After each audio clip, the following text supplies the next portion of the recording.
Hey, what's going on? It's time for the podcast of life. Sorry for not being here last week. Had finals. It was busy week. I actually had one recorded. It sucked, but I didn't have time to do anything else because I was studying for finals, working a lot, and it just overall wasn't a good week. And the one that I recorded, I don't know, not much happened. So it was just kind of repetitive, and it was just kind of like what you heard for the first three, or however many. This is four, right? It's four. I don't know, but so 2 weeks. More eventful things have happened.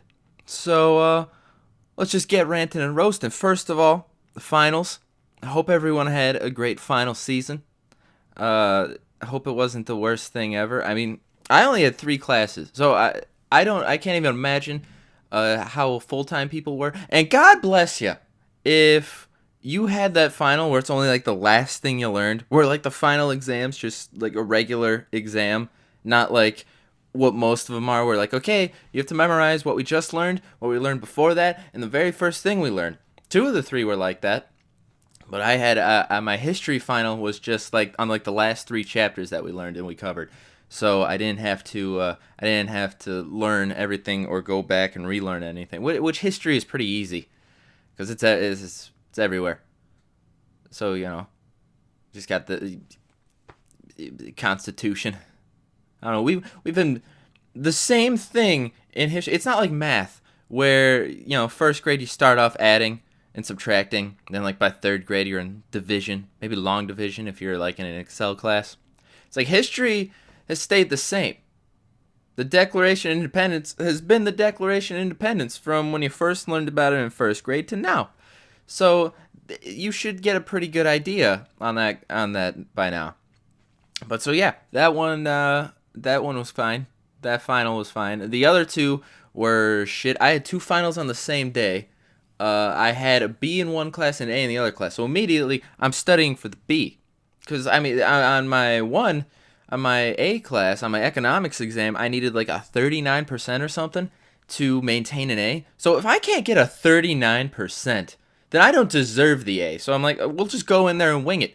Got a 57 on it. I wish it wasn't that close. I wish I, got like a C, maybe D at the very least. But 57, hey, we kept the grade, so we're okay. Everything's fine. The other one was for accounting. Teacher hasn't posted a single grade all year, so I have no idea what I got. I know I got a B in the class, but I have no idea like what my grade was before the exam, how close I was to an A, what I got on the final, where I was at all at any point at all ever, because he just didn't post anything. So I don't. What do you want from me? So we studied that. So I mean, I did study for that one. I thought it went decently well, but we'll never know. I mean, I kept my grade, but that's easy. Keeping your grade. Final exams are, well, they suck. If you're at like the cusp of a grade, if you're like an 89, you want a 90 for that A, or you're at 79, you want that 80 for a B or whatever. Like final exams, you get 100 on it, it'll raise your grade up like at most like 2-3 points. But if you like just miss the final or something, it'll drop your grade down like 13%. But if you go in there and get like a about the 36 or something, then it does nothing to your grade. Then it just if you're at anywhere in, okay, let's say you have like an 85.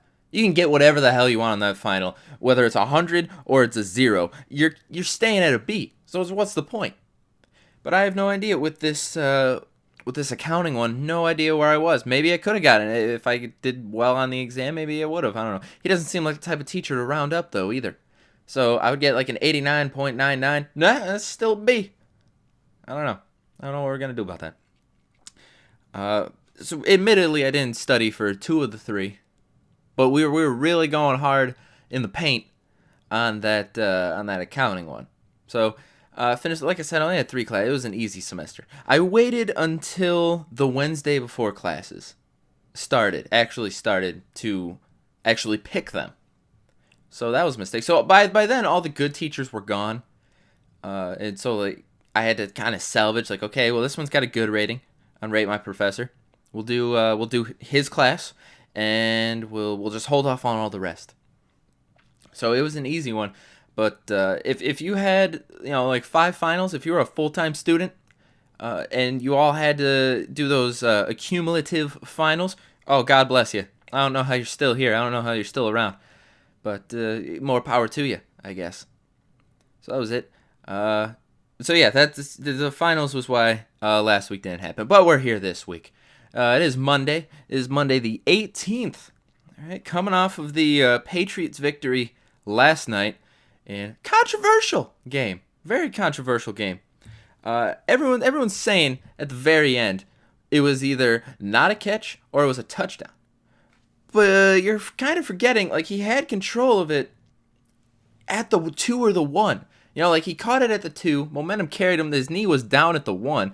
I'll give him that. I'll give him a catch at the 1. But then he did fumble it in the end zone. There's no disputing that, whether it was a catch or not, whether he had control or not. So if you fumble it in the end zone, everyone's like, oh, he had possession. He had possession while he crossed the plane, blah, blah, blah. Well, I mean, he had possession when his knee was down at the 1. So I'll give it to him at the 1.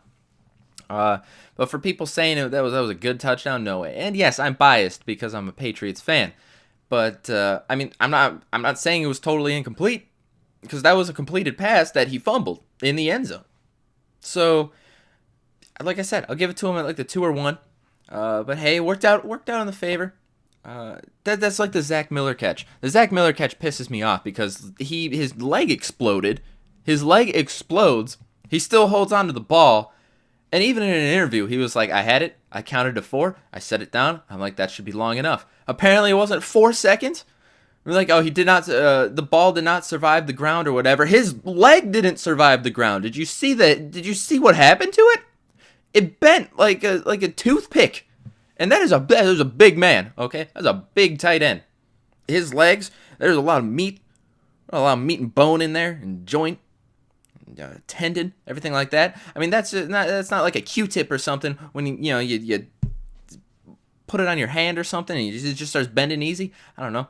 Or like, not like a pool noodle where like you hit the wall with it, it just starts bending, forming the shape of the wall. No, this is a man. This is a beefy man with some beefy legs, and that thing just snapped. That thing just went. And so for you to say, oh, he did not survive the ground, yeah, of course he didn't. Look at his leg. He held onto the ball. How do you break your leg? How do you break your leg? Not even that. Like, his knee exploded. He almost lost the leg, and he still held onto the ball. Counted to 4, set it down. Somehow not a catch. I have no idea. I don't know. But hey, the rule worked in our favor this week, so I'm all for it. Let's not forget, though, right before then, the 69-yard play. Defense, how do you give that ball? How do you give that much yardage up? With 50, you got 56 seconds. They got to get into field goal range just to tie it. What, they were at like the 15 or something? No, they were at the 20 maybe? Somewhere. And you're telling me that you can't hold them to like 40 yards, 40, 50 yards? They have to get 40, 50 yards in like 50 seconds. Just to get into field goal range. Just to get into a long field goal range. And you're telling me that you can't do that? You just give up on a play on a crossing route that should have got, like, I don't know, 10, 15 yards or something. Would have been a good start. 69 yards? I don't know. Someone's getting fired. It ain't going to be Patricia. I don't know who else it's going to be. They're not going to cut anybody because they're already short on defense as it is. You can't fire Matt Patricia because he's Matt Patricia. I don't know what you're going to do. I don't know. But hey, what a game. Like I said, I mean, yeah, I'm biased, so I don't like the rule 9 times out of 10. Like Dez, that was a catch. Calvin Johnson, that was against the Bears. So I'm glad they overturned it, but that was a catch. But this Jesse James one, it was a catch at the 1. It wasn't a touchdown, though. And it wasn't an incomplete pass. I'm right there in the middle. So there's that. I don't know. We're taking callers. What else happened? I mean, work is just usually work. It's just gotten to the point. People keep calling off. I had a day off yesterday, but working like 5 days in a row, 1 day off, another 5 days in a row. You know, it's getting to you. It's getting to you. But the holiday season's coming. I'll get a couple days off then. Family trips are going to happen. But, yeah, the work is just... Work is just work. It's just getting busy. I don't know what it is. Maybe because deductibles and everything are happening in January. So people are like, oh, well, Free pills. I don't know. Let's get some now. I don't know. I don't know how that works, but scripts have been up,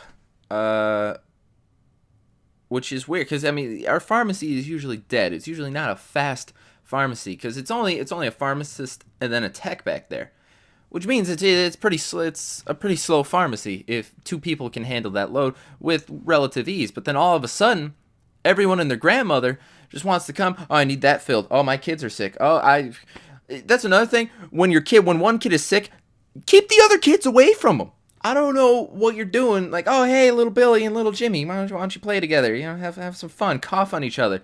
Because entire families are just getting pills and antibiotics. And I'm like, how did you let this happen as a parent? If you think you're a good parent, how did you let little Billy over here cough on little Jimmy, and now you're both sick? Get your flu shots. Don't get your flu shots. I don't know. I don't know. It's just busy, and it's been up, and we don't have the hours to get more people in there. So, because I mean, like I said, we're usually a slow pharmacy. So, our hours kept going down, and the budget, keep going down, and like, okay, we can now pretty much if they're only giving us enough payroll hours to have the pharmacist and the tech, and now all of a sudden, people are just coming. Now we don't have that. Now what are we supposed to do? I don't know. What else? Gonna blow off some steam with the Disaster Artist. Gonna try and see that. Might be tonight. I do work tonight, so it would have to be like a late showing.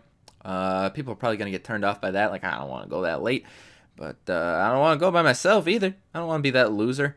Especially like we have those. My theater has those recliners now.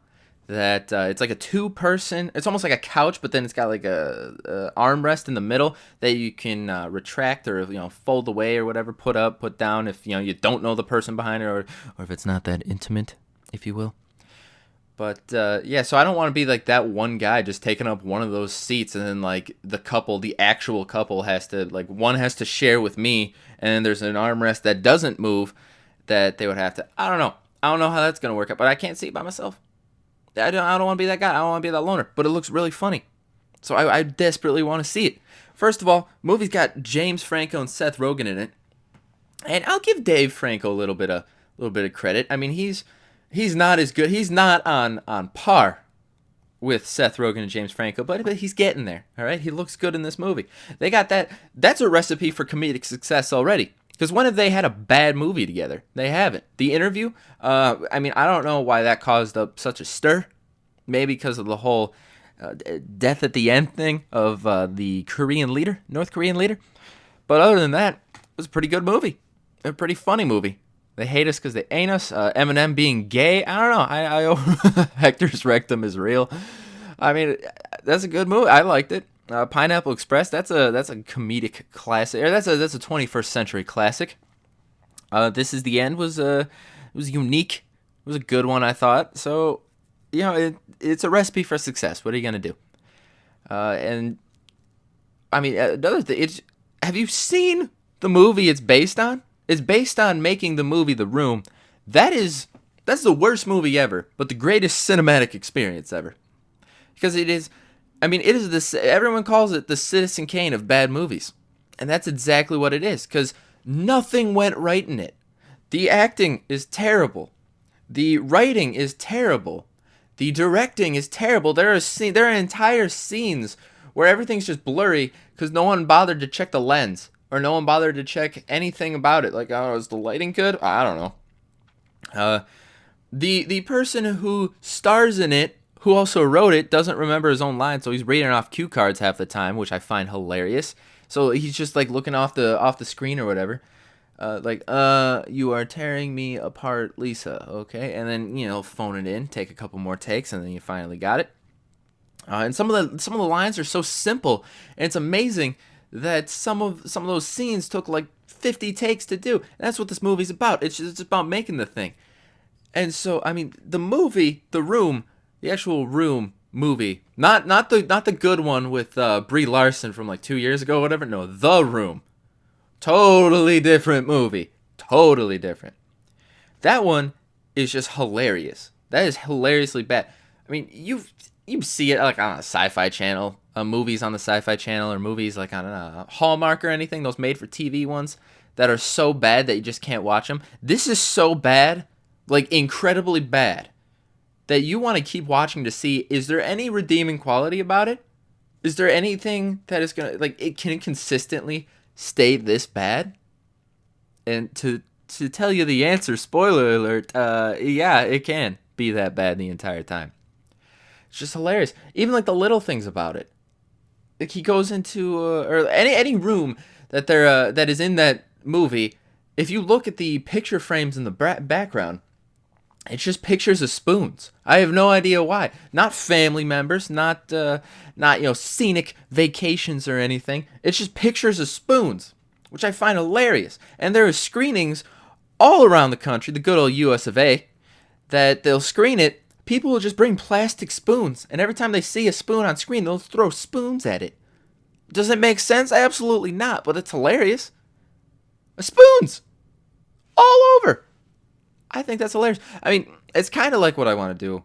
On my bucket list, I have a weird bucket list.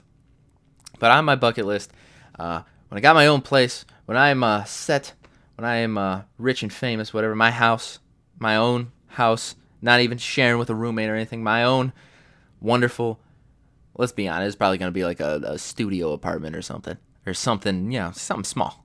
Because I don't know, I'm not going to get that rich.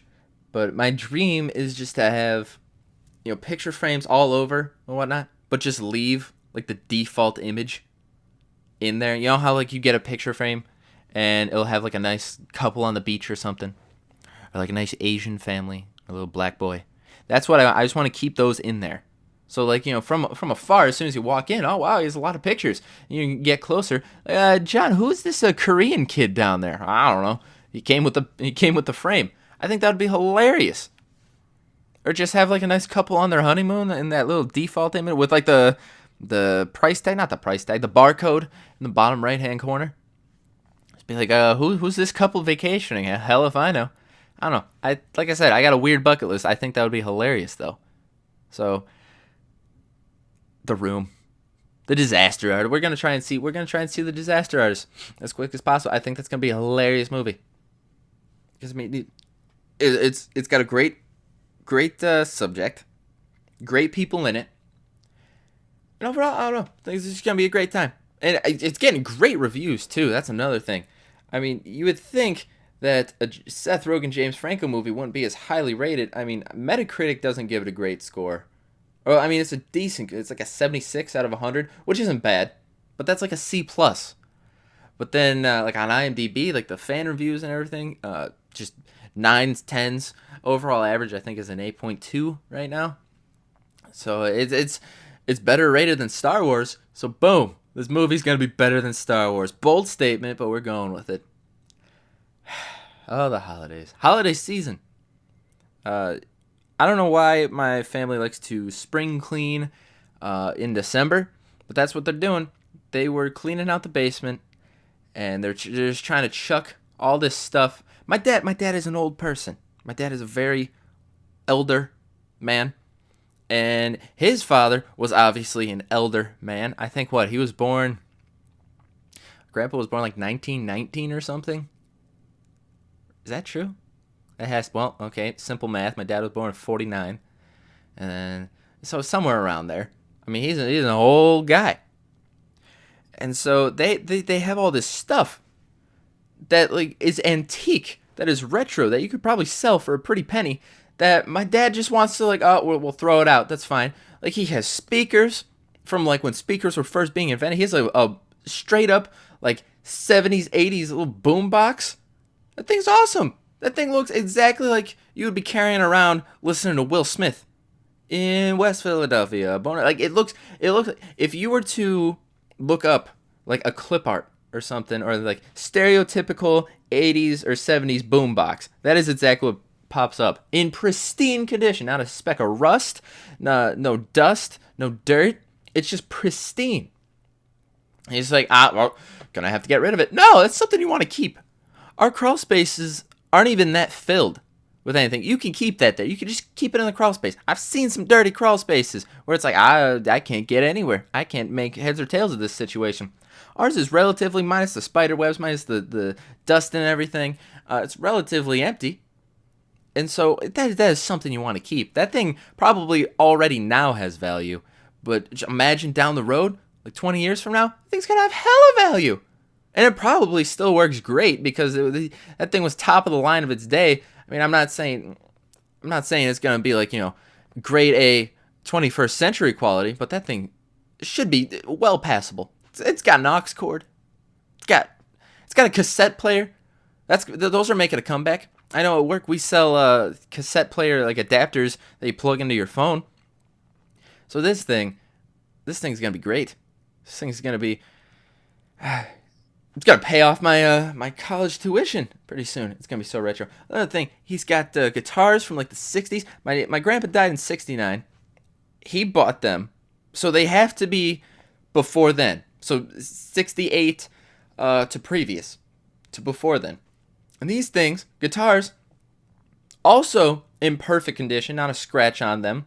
The paint jobs or the finishes, perfect. One of them I plugged in. Well, one of them I plugged in and it doesn't work. And I don't know how to begin to fix that. I don't know if Kyle over at Guitar Center is going to know jack shit about a guitar that, is more than 20 years old. These guitars have been sitting in their cases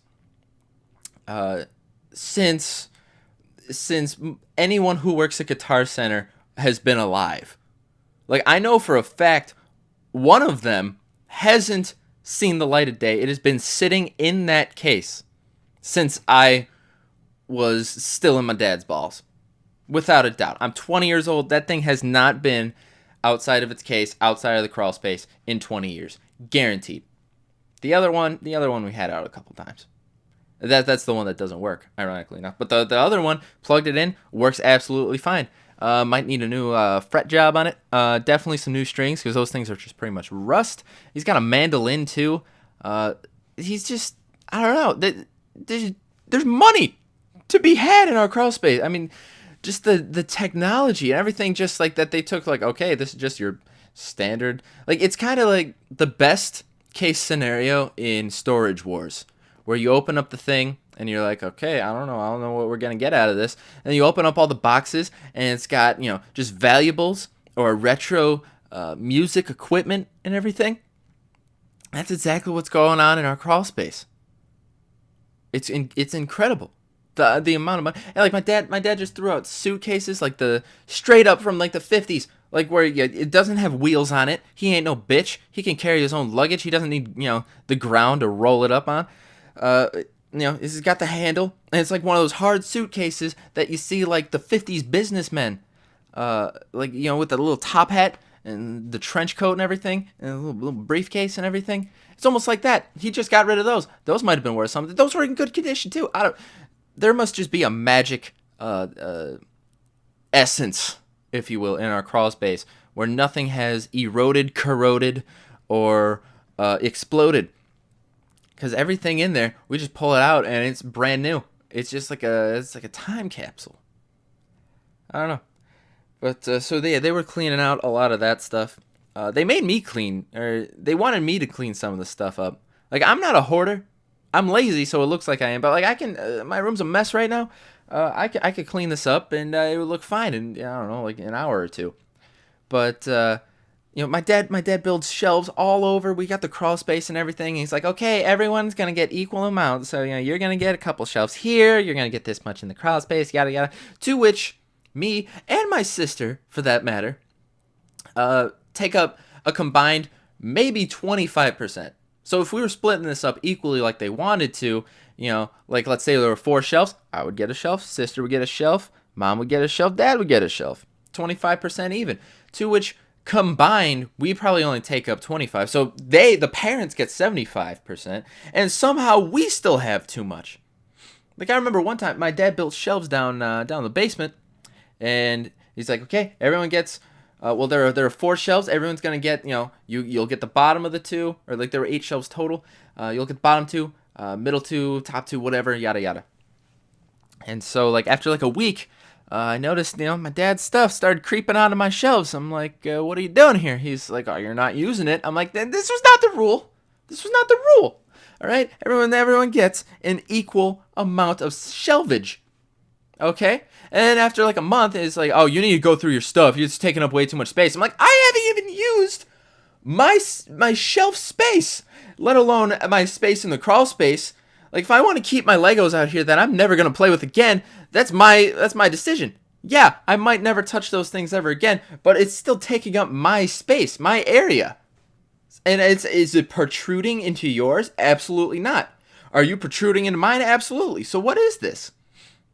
Like, I don't know, you just need to go through it. Blah, blah. Like, if I want to keep, like a stuffed animal from when that like a dead relative gave to me, or like a blanket that belonged to like my great grandmother when she knitted it for my grandma or something. I don't know. If I want to keep that, yes, and I will put it in my space. But they're like, oh no, you don't want this. You know what? Why are you deciding this for me? Why are you going into my space? It's like, this is big business all over again. This is big parenting, where I have like what they are, the 1% that has all of the wealth, as much as like the other 99%. So like they're the 1% where they have, yes, they own the house and whatnot. They have 75% of the space filled up with their stuff. And somehow it's not enough. They've exceeded what they should have had, the amount that they should have had. And then they're just like, oh, well, you haven't used this space, so it's ours now. That's not how it works. What if I want to use that space later? You see, this is why this family's falling apart, man. This is why this family is going down the shitter. Because of this sole reason. Because of this space debacle. I don't know. I mean, I don't have that much stuff down in the basement, down in the crawl space, down on the shelves. So it should have just been I should have been a non-factor. I should have been just like, okay, here you go. This is your space. Oh, thank you, parents. I will use this space how I please. Well done. Okay, you do that. But all of a sudden, it's, oh, you didn't use your space up in 3 days. It's ours now. What? No. I don't know. That's not how it should work. The holidays are a tense time around this household. I still haven't given out a Christmas list. What is it? It's in a week. It's in a week from today. Because today's the 18th. I still haven't given out a Christmas list. I have bought one thing. I bought one thing for my sister. I teased my sister with it. I bought it, and then she comes home and visits every like once, twice, or twice a week, or not twice a week, once every 2 weeks, once a week maybe. And when I bought one of her presents, I opened the box up and I put it on her bed. And as soon as she got home one time, I was like, "Hey, your present's up there," and the box is open. Dare you not to look? Oh, that's got to be torture. But yeah, so I have that one gift for her. Not done with the spending yet. Still got to buy a couple other things. Still need to shop for my parents. And I still need to give out my Christmas list because I have no idea what I want. Because what I do want, they're not getting me. People are asking, oh, what do you want for like my aunts, uncles, mom, dad? Oh, what do you want for Christmas? I don't know. I'm not 5 where I could be entertained like, oh, get me a ball of string. Will you do that for me? Will you get me a ball of string? Sure. There's that. And then I'm entertained for hours. I'm not like that anymore. I'm an adult. I got bills to pay. I don't have time for anything. I've outgrown the toys. I've outgrown the Hot Wheels and the Matchbox cars and everything like that of the world. I can no longer get entertained by the same toys that my dog has. So they're like, what do you want for Christmas? There are 2 things I want. Pay for my textbooks, because I mainly pay for those. So, buy me my next math book, or buy me my next economics book, or something like that. That'd be great. To which they go, oh, that's not a present. That's what Christmas has come down to. It's just, instead of gift giving, it's just, oh, what do you want? Help me with the massive debt I am accumulating. Okay, that would be the appropriate answer. But no, it's, oh, that's not a present. You got to think of something else. So I go on Amazon. Keep in mind, it's not too late. It's the 18th. That thing has 2 days shipping on it. It can get over here in 2 days. I've been looking at inflatable hot tubs. Yeah. Ooh, inflatable hot tubs. I might have already mentioned this. If I haven't, though, there's an inflatable hot tub on Amazon. It's got like a drink holder that you just kind of attach to the side, and it's got like a pillow or something that you can attach to. But it's like $400 max, whatever. It's always on sale, always. Especially the last two Black Fridays, it's been reduced by like $150. It's just inflatable. It keeps the water warm. You just fill it up there. It'll warm it up on its own, and how could you say no? There's one review on Amazon that the guy he bought a shed for it and hooked up some electricity and did all that fun stuff, and he pretty much just has his own little private hot tub place. But my mom and dad are like, oh, that's not a real gift. What do you mean that's not a real gift? That would cover the entire expense. That would cover up the entire budget that you would be spending on me, and it would just be a great time. But they're like, oh no, yeah, ask for something else. No, that's all. If that's all I want, I mean, that's always been the scenario. Like, oh, if all I wanted for Christmas was a puppy, would you get me a puppy? Well, I guess if it's all you wanted, how is this any different with the inflatable hot tub? I will talk about this every day until I get the inflatable hot tub, because it doesn't sound like it. It doesn't sound like they're actually getting it for me, which is understandable. Well, not understandable, because it's all I want. I mean, could you, in the wintertime, doing all that, in the wintertime when it's all cold and everything, just go up blow up the hot tub real quick, put a couple buckets of water in there, just have a good time outside, put it inside, put it in the garage, put it in the room. I could rearrange the room right in the middle. It would probably break through the floor. I'm assuming that is going to be a heavy thing. Even though, well, no, maybe not, because it's lightweight, because it's just air holding up the sides. I mean, yeah, the water would get a little heavy, but I mean, for the most part, that's all that's there. That and like the heater. Everything else should be relatively light. Everything should be a breeze. But I don't know. I don't know what else they want. It's just gotten to the point where I usually buy things for myself. Like if a new movie's coming out or something, I'll buy the DVD myself. Or new video games coming out. I don't like being the Christmas noob though, because that always happens. Where especially in Call of Duties all the time. December 25th, you log on. Do you know how many rank 1s there are? So I can't be that guy. So I have to get that immediately. With any game where there's ranks, it's you look the day after or the day of Christmas, there are so many rank 1s. I don't want to be that guy. So unless it's just like a SpongeBob Battle for Bikini Bottom or something like that, where there's no online play, then I have to get that myself the day it comes out to keep up. So I mean, I don't really want it. I mean, other than that, I buy my own clothes. I got my own khakis. I don't have time for hobbies. I don't have time for fun because I'm either working or going to class. And I don't know, if I need something, then I just get it. I'm not going to wait. It's not like when I was 5, like, oh boy, I really need a new thing of this. I'll wait 2 months until Christmas. I just buy my own stuff now. That's the beauty of it. So I don't know. So I'm just going to compile a list. And that's the thing. It has to be gifts too. I don't know, should I just get gift cards? Should I just get I want gas cards. I want Chipotle gift cards. And Panda Express gift cards. That's all I go to. That would cover it, and it wouldn't just be like. That's another thing. They don't like giving out money because it's not like that's not a real gift either. Like money would be the perfect gift, because then if I find something that I want, then I can put it towards that. Or the textbooks that you won't buy me for Christmas because it's not a real gift. If you give me the money, then I can buy the textbooks. It's I'm the middleman. But they don't want to do that either. So it's just going to be gift cards then. Gift cards to Chipotle and Panda Express. To which those are my least favorite restaurants for customer watching, for people watching. Like today, I went to Panda, and there are these two guys, both older. Well, like one has to be 60, 70, the other one's like 40, 50 or whatever. Reaching their hand over the spit glass. Like, there's a reason why the glass is there. It's so, A, you don't spit in the food, and B, you don't reach over to point at the food. But they were doing it anyway, and they're pointing at it like, what's that? Can I get that? And they're asking for samples and everything. They're like, oh, can I try the orange chicken? I never had the orange chicken. I'm just thinking, really, you never had their staple entree. You never had the orange chicken.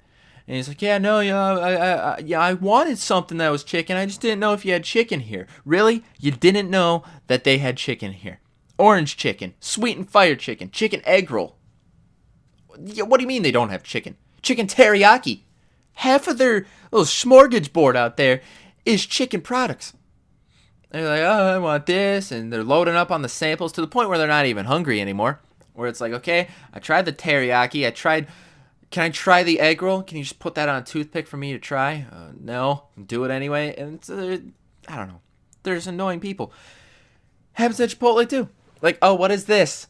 What is that? Ooh, can I try some of that? No! Just be like everybody else. Like, I hate being this person, so I never be that person. I go in there, I say what I want, they're like, oh, we're out of that. Fine, I'll get something else. I won't trouble you for it. I don't know what it tastes like. I'll just take the risk. That's what you do. If you don't know it, you just take the risk. And you go, you ring up, they're like, would you like to round up for your nearest charity or whatever? I say yes, just as smooth as possible, and then I get out. But people who have to go, oh, what's this? Oh, I want a sample of that. Ooh, but I want a sample. I can't decide. Which one tastes better right now? No, you make the gamble. If you fuck up, you fuck up. You don't go back and complain. You don't ask for samples. You just go in there and you say, I'll have the orange chicken. It was off. It was off that day. You know, that's your fault. You took the gamble. I don't know. Same thing at Chipotle. Reaching the fingers over to point. There was one time a guy stuck his finger in the guac. He reached over the glass. To which my nearest Chipotle, well, there's two. One of them only has the one kind of diagonal glass. The other one has diagonal, and then on top of that horizontal for you real far reachers out there. But the one, it only had the horizontal diagonal glass. He reaches over to the point, he damn near touches the thing. He damn near touches it. Maybe even like finger fragments and everything getting in there. I would have told that bitch to go. Oh no! I would have told that bitch. Okay, it was what was he? It was like a 50-year-old Indian man or something. It's like, can I get the guac? Can I get the?